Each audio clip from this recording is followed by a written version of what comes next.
Attention! Et si tu comprenais mal certains versets? Sans même t'en rendre compte? Ce n'est pas parce que la Bible est compliquée, mais parce que son langage est souvent imagé. La Bible utilise plusieurs figures de style qu'il faut bien maîtriser. Pour vous aider à mieux comprendre, nous avons jugé utile de faire une partie 2 sur la métonymie. La métonymie, c'est quand un mot est utilisé pour représenter une réalité à laquelle il est directement lié. Le contenant sert à exprimer le contenu. Par exemple, quand on parle d'un message de la Maison Blanche. Le message ne vient pas du bâtiment, mais du président. Autre exemple.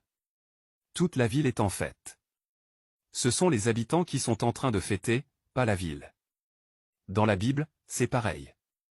Genèse 6 verset 11 dit, « La terre était corrompue ». La terre est mise pour les humains dans ce verset.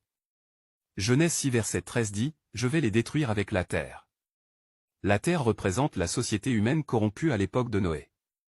Matthieu 23 verset 37 dit, « Jérusalem, qui tue les prophètes ». Jérusalem représente ses habitants, pas la ville. Maintenant, observe 2 Pierre chapitre 3. Au verset 5, il parle des cieux et de la terre d'autrefois.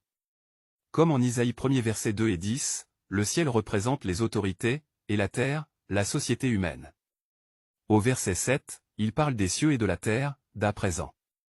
Il s'agit encore des gouvernements actuels, et de la société humaine. Mais au verset 10, il est dit, que la terre sera consumée. Et au verset 13, il est question d'une nouvelle terre. Est-ce une contradiction? Non. Il s'agit d'une métonymie. La terre est le contenant. Elle représente la société humaine. Ce n'est pas la planète qui disparaît, mais un monde injuste remplacé par un monde juste.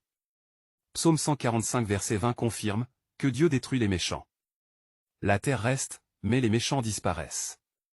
Comprendre la métonymie change tout. Dans la partie 3, nous verrons une autre figure de style très puissante. L'hyperbole.